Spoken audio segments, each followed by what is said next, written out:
ಚಿಕ್ಕಬಳ್ಳಾಪುರದ ಪತ್ರಕರ್ತರ ಭವನದಲ್ಲಿ ಇಂದು ನಡೆದ ಸುದ್ದಿಗೋಷ್ಠಿಯಲ್ಲಿ ಮಾತನಾಡಿದ ನಗರಸಭೆಯ ನೂತನ ಅಧ್ಯಕ್ಷ ಗಜೇಂದ್ರ, ಶಾಸಕರಿಗೆ ನಾಲಿಗೆಯ ಮೇಲೆ ಹಿಡಿತವಿಲ್ಲ, ಬಾಯಿಗೆ ಬಂದಂತೆ ಮಾತನಾಡುವುದನ್ನೇ ರೂಢಿಸಿಕೊಂಡಿದ್ದಾರೆ.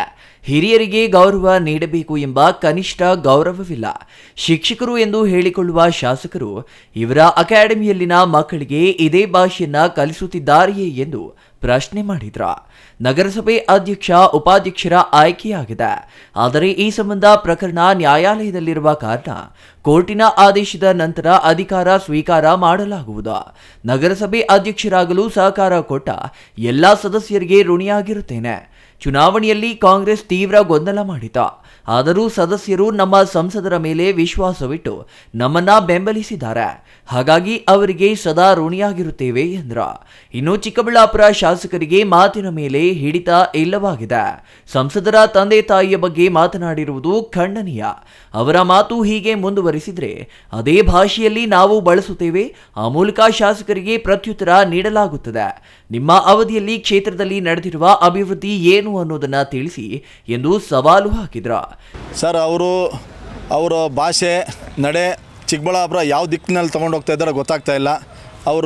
ನಾನು ನೇರವಾಗಿ ಹೇಳಲಿಕ್ಕೆ ಇಷ್ಟಪಡ್ತೀನಿ, ಶಾಸಕರು ಭಾಷೆಯನ್ನು ಬದಲಾಯಿಸ್ಕೊಬೇಕು. ಚಿಕ್ಕಬಳ್ಳಾಪುರ ಯುವ ಜನತೆ ನಿಮ್ಮ ಭಾಷೆಯನ್ನು ಕಲಿತ್ರೆ ಚಿಕ್ಕಬಳ್ಳಾಪುರ ಯಾವ ದಿಕ್ಕಿಗೆ ಹೋಗ್ತೈತೆ ಅನ್ನೋದು ನಮಗೆ ಅರ್ಥ ಆಗ್ತಾಯಿದೆ. ಅದಕ್ಕೆ ನೇರವಾಗಿ ಅವ್ರಿಗೆ ಹೇಳ್ತಾ ಇದ್ದೀನಿ, ಇದು ಮೊದಲನೇದಾಗಿ ಮನವಿ ಮಾಡ್ಕೊತಾ ಇದ್ದೀವಿ. ಅವರು ಭಾಷೆ ಬದಲಾಯಿಸ್ಕೊಬೇಕು. ನಿಮಗೆ ಅದೇನೋ ಕೆಪಾಸಿಟಿ ತಾಕತ್ತು ಅಂತ ತೋರಿಸಿಲ್ಲ, ಅಭಿವೃದ್ಧಿಯಲ್ಲಿ ತೋರಿಸ್ರಿ. ಏನು ಮಾಡಿದ್ದೀರಾ? ನಿಮ್ಮ ಅಭಿವೃದ್ಧಿ ಮಾಡೋದು ನೀವೇ ಹೆಸರು ತಗೊಳ್ರಿ, ನಮಗೇನು ಬೇಕಾಗಿಲ್ಲ. ನಗರಸಭೆ ನೂತನ ಉಪಾಧ್ಯಕ್ಷ ಜೆ ನಾಗರಾಜ್ ಮಾತನಾಡಿ ಶಾಸಕರಿಗೆ ಎದುರು ಪ್ರಶ್ನೆಗಳನ್ನ ಹಾಕಿದ್ರ. ಶಾಸಕರ ಭಾಷೆಯಲ್ಲಿಯೇ ಹೇಳುವುದಾದರೆ ಅವರಿಗೆ ತಾಕತ್ತಿದ್ದರೆ ಉತ್ತರಿಸಬೇಕು, ಇಲ್ಲವೇ ಬಹಿರಂಗ ಚರ್ಚೆಗೆ ಬರಬೇಕು ಎಂದು ಸವಾಲು ಹಾಕಿದ್ರ. ಪ್ರದೀಪ್ ಈಶ್ವರ್ ಅವರು ತಾವು ಶಾಸಕರು ಎಂಬುದನ್ನ ಮರೆತು ಗಲ್ಲಿ ಜನರು ಮಾತನಾಡುವ ರೀತಿಯಲ್ಲಿ ಮಾತನಾಡುತ್ತಿದ್ದಾರೆ. ಸಚಿವರ ತಂದೆ ಶಿಕ್ಷಕರಾಗಿ, ಕೃಷಿಕರಾಗಿ, ಜಿಲ್ಲಾ ಪಂಚಾಯಿತಿ ಸದಸ್ಯರಾಗಿ, ಅಧ್ಯಕ್ಷರಾಗಿ ತಮ್ಮದೇ ಆದ ಕೊಡುಗೆಯನ್ನ ಚಿಕ್ಕಬಳ್ಳಾಪುರಕ್ಕೆ ನೀಡಿದ್ದಾರೆ. ಅಂತಹ ವ್ಯಕ್ತಿಯ ಬಗ್ಗೆ ಅವಹೇಳನಕಾರಿಯಾಗಿ ಶಾಸಕರು ಮಾತನಾಡಿದ್ದಾರೆ. ಮೆದುಳು ಮತ್ತು ನಾಲಿಗೆ ನಡುವೆ ಸಂಪರ್ಕ ಕಡಿತವಾದಾಗ ಇಂತಹ ಮಾತು ಬರುತ್ತೆ. ಇದೇ ರೀತಿಯಲ್ಲಿ ಸದನದಲ್ಲಿಯೂ ಮಾತನಾಡಿ ಸಭಾಧ್ಯಕ್ಷರೇ ಕಬ್ಬಿಣ ನೀಡುವಂತೆ ಹೇಳಿದ್ರ. ಆ ಮೂಲಕ ಚಿಕ್ಕಬಳ್ಳಾಪುರದ ಮರ್ಯಾದೆಯನ್ನ ಸದನದಲ್ಲೂ ಶಾಸಕರು ತೆಗೆದಿದ್ದಾರೆ. ಕೇಶವರೆಡ್ಡಿ ಅವರ ಅನುಭವದಷ್ಟು ವಯಸ್ಸಿಲ್ಲದ ಶಾಸಕರು ನಾಲಿಗೆ ಹರಿಯ ಬಿಡುತ್ತಿರುವುದು ವಿಪರ್ಯಾಸ ಎಂದ್ರ. ಯಾವುದೇ ಸೈನ್ಯದ ಮುಂದೆ ನಿಲ್ಲುವವರನ್ನ ಸೇನಾಧಿಪತಿ ಎಂದು ಕರೆಯುತ್ತಾರೆ. ಅಂತಹ ಸೇನಾಧಿಪತಿಯಾಗಿ ನಿನ್ನೆ ನಡೆದ ನಗರಸಭೆ ಚುನಾವಣೆಯಲ್ಲಿ ಸಂಸದರು ನಿಂತಿದ್ದಾರೆ. ಅಂತಹ ವ್ಯಕ್ತಿಯ ಬಗ್ಗೆ ಹಗುರವಾಗಿ ಮಾತನಾಡುವ ಮೂಲಕ ಶಾಸಕರು ತಮ್ಮ ತನವನ್ನ ತೋರಿಸಿಕೊಂಡಿದ್ದಾರೆ. ಇನ್ನು ಸವಿತಾ ಸಮಾಜದವರು ಶಾಸಕರನ್ನ ಬಹಿಷ್ಕಾರ ಮಾಡಿದ್ದಾರಾ ಎಂಬ ಅನುಮಾನ ಕಾಡುತ್ತಿದೆ. ಇವರ ಕೂದಲು ಕೊಂಕಿಸುವಷ್ಟು ಕೆಲಸವಿಲ್ಲದೆ ಸಂಸದರು ಮತ್ತು ಅವರ ತಂದೆ ಇಲ್ಲ.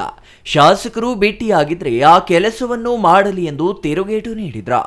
ತಾವು ಶಾಸಕರಾಗಲು ಕಾರಣವಾದ ತಮ್ಮದೇ ಸಮುದಾಯಕ್ಕೆ ಶಾಸಕರ ಕೊಡುಗೆ ಏನು, ಚಿಕ್ಕಬಳ್ಳಾಪುರ ಕ್ಷೇತ್ರಕ್ಕೆ ಶಾಸಕರ ಕೊಡುಗೆ ಏನು ಎಂಬ ಬಗ್ಗೆ ಬಹಿರಂಗ ಚರ್ಚೆ ಮಾಡೋಣ.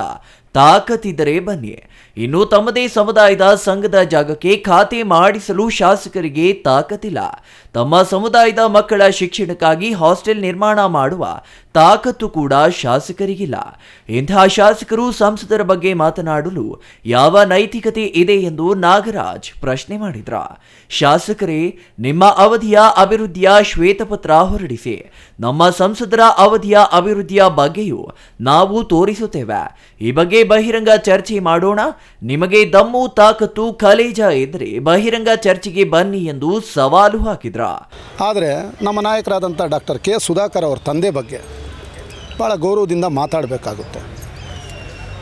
ಅವ್ರು ಶಾಸಕರಾದ ಮೇಲೆ 2-3 ಬಾರಿ ಅವರು ಎದುರು ಬಂದಾಗ ಅವ್ರ ಕಾಲಿಗೆ ಮುದ್ದು ನಮಸ್ಕಾರ ಮಾಡಿರೋದು ನಾವು ಕಣ್ಣಾರೆ ಕಂಡಿದ್ದೀವಿ. ಅದನ್ನೆಲ್ಲ ಮರೆತು ಈ ಚುನಾವಣೆ ಸೋತಿರೋ ಹತಾಶೆಯಲ್ಲಿ ಚುನಾವಣೆ ಸೋತಿರೋದನ್ನು ತಪ್ಪಿಸ್ಬೇಕಲ್ವಾ, ಬೇರೆ ಪ್ರಚಾರ ಆಗಬೇಕು.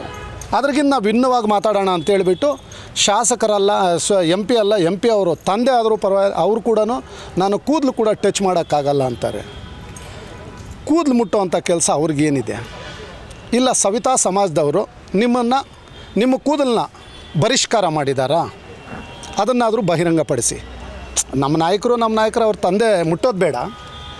ಸವಿತಾ ಸಮಾಜದವರು ನಿಮ್ಮನ್ನು ಬಹಿಷ್ಕಾರ ಮಾಡಿದಾರಾ? ಅದನ್ನು ಚರ್ಚೆ ಮಾಡೋಣ ಬನ್ನಿ.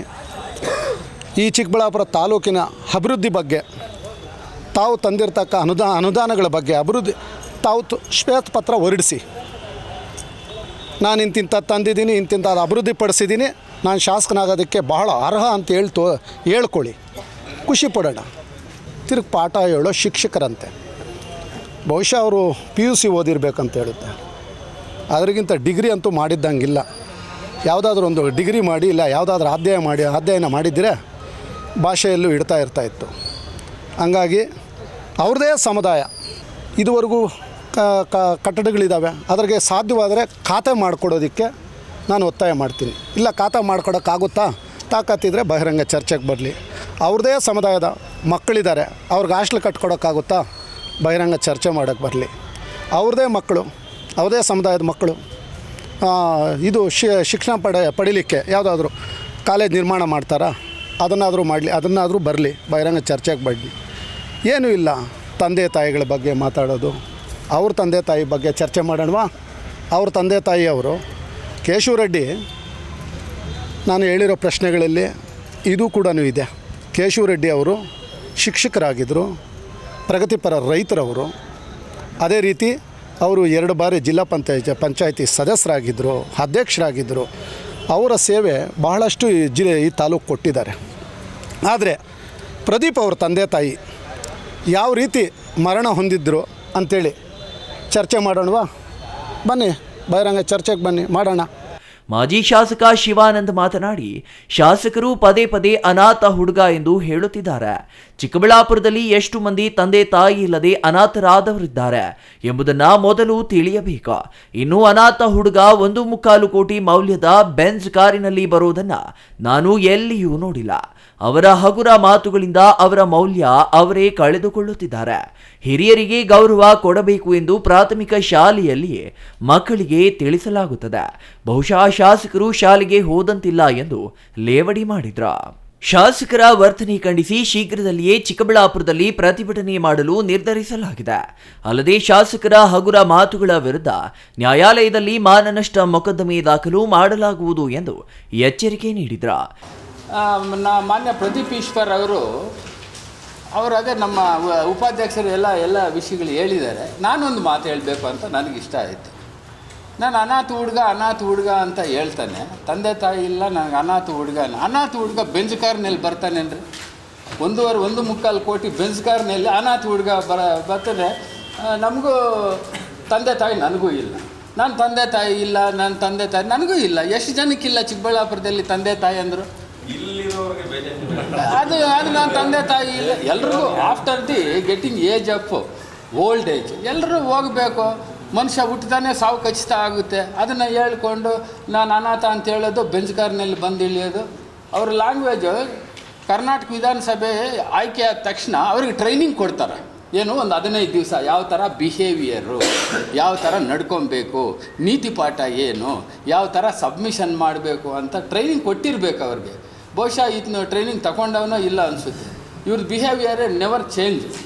ಅವರು ಅದೇ ಥರನೇ ಆವತ್ತು ಹೆಂಗಿದ್ರು ಅದೇ ಥರನೇ ಮಾತಾಡ್ತಾರೆ, ಅದೇ ಥರನೇ ಬಾಯಿಗೆ ಬಂದಿದ್ದೆಲ್ಲ ಮಾತಾಡ್ತಾರೆ. ಇದ್ರ ಬಗ್ಗೆ ಉಗ್ರ ಹೋರಾಟ ಮಾಡಬೇಕು. ಪ್ರತಿಯೊಬ್ಬ ಮನುಷ್ಯನಿಗೂ ಪ್ರೈಮರಿ ಸ್ಕೂಲ್ನಲ್ಲೇ ಹಿರಿಯರಿಗೆ ಮರ್ಯಾದೆ ಕೊಡಬೇಕು ಅಂತ ಹೇಳ್ಕೊಡ್ತಾರೆ. ಎಲ್ರಿಗೂ ಹೇಳ್ಕೊಡ್ತಾರೆ, ಪಾಠ ಹೇಳ್ಕೊಡ್ತಾರೆ. ಹಿರಿಯರಿಗೆ ನಮಸ್ಕಾರ ಮಾಡಪ್ಪ, ಹಿರಿಯರಿಗೆ ನಮಸ್ಕಾರ ಮಾಡು, showing respect to the elders. Keshava Reddy ಅವ್ರ ವಯಸ್ಸೇನು? ಅವರು ಜಿಲ್ಲಾ ಪರಿಷತ್ತು ಅಧ್ಯಕ್ಷರಾಗಿದ್ದಾರೆ, ಮೆಂಬರ್ ಆಗಿದ್ದಾರೆ, ದೇವೇಗೌಡರ ಜೊತೆಯಲ್ಲಿ ಕೆಲಸ ಮಾಡಿದ್ದಾರೆ, JH ಪಟೇಲ್ರ ಜೊತೆಯಲ್ಲಿ ಕೆಲಸ ಮಾಡಿದ್ದಾರೆ. ಅಂಥವ್ರನ್ನ ತಗೊಂಡೋಗಿ ಏನು ಇದಕ್ಕಿದೆ ಅದು ನಾವು ಹೇಳ್ಬಾರ್ದ್ರಿ. ಅದು ಜಸ್ಟ್ ನನ್ನ ಮಾತೇ ನನ್ನ ಮರ್ಯಾದೆನ ತೆಗೆಯುತ್ತೆ ಅಂತ ಹೇಳ್ತಾರಲ್ಲ ಹಿರಿಯರು. ಬಿಹೇವಿಯರು ಅದೊಂದು ಇನ್ನೂ ಸೆಟ್ರೇಟ್ ಆಗೋದಿಲ್ಲ, ಮುಂದಕ್ಕೂ ಸೆಟ್ರೇಟ್ ಆಗೋದಿಲ್ಲ. ಅದಕ್ಕೆ ನಾವೆಲ್ಲ ನಮ್ಮ ಹೈಕಮಾಂಡ್ ಎಲ್ಲ ಸೇರಿ ಒಂದು ಡಿಸಿಷನ್ಗೆ ಬಂದು ಅದ್ರ ಮೇಲೆ ಒಂದು ಪ್ರೊಟೆಸ್ಟ್ ಕೂಡ ಮಾಡಬೇಕು ಅಂದ್ಕೊಂಡಿದ್ವಿ. ನಮ್ಮ ತಂದೆ ತಾಯಿಗೆ ಪೂಜೆ ಮಾಡೋದು, ನಮನ ಮಾಡೋದು ನ್ಯಾಚುರಲ್ ರೈಟ್. ಇನ್ನೊಬ್ಬರ ತಂದೆ ತಾಯಿ ಬಗ್ಗೆ ಮಾತಾಡೋದು ಇಟ್ ಈಸ್ ಎ ಕಾನೂನು ಪ್ರಕಾರ ಇಲ್ಲೀಗಲ್ ಆಗುತ್ತೆ. ನಾವು ಡೆಫಾರ್ಮೇಷನ್ ಕೇಸು ಫೈಲ್ ಮಾಡಬೇಕು ಅಂದ್ಕೊಂಡಿದ್ದೀವಿ. ಯಾಕಂದರೆ ಆತನ ಬಿಹೇವಿಯರು ಇನ್ನು ಮುಂದೆನೂ ಇದೇ ರೀತಿ ಹೋಗ್ತಾ ಇರುತ್ತೆ. ಅದರಿಂದ ನಾವು ಸೀರಿಯಸ್ ಆಗಿ ಹೇಳ್ತಾ ಇದ್ದೀವಿ, ಆತನ ಸೆಟ್ರೇಟ್ ಮಾಡ್ಕೊಳೋದಿಲ್ಲ. ಯಾಕಂದರೆ 1 ವರ್ಷದಿಂದ ಆತನ ನಡತೆ ನೋಡ್ತಾನೆ ಇದ್ದೀವಿ, ನಯಾ ಪೈಸಾ ತಂದಿದ್ದಂತೂ ಇಲ್ಲ. ಇನ್ನು ಸುದ್ದಿಗೋಷ್ಠಿಯಲ್ಲಿ ಅರುಣ್, ಸುಮಿತ್ರಾ, ಮಂಜುನಾಥ್, ಗಜೇಂದ್ರ, ಸಾಗರ್, ಶ್ರೀರಾಮುಲು, ಲಕ್ಷ್ಮೀಪತಿ ಸೇರಿದಂತೆ ಇನ್ನೂ ಹಲವರು ಹಾಜರಿದ್ದರು. Nandakumar, CTV news, Chikkaballapur.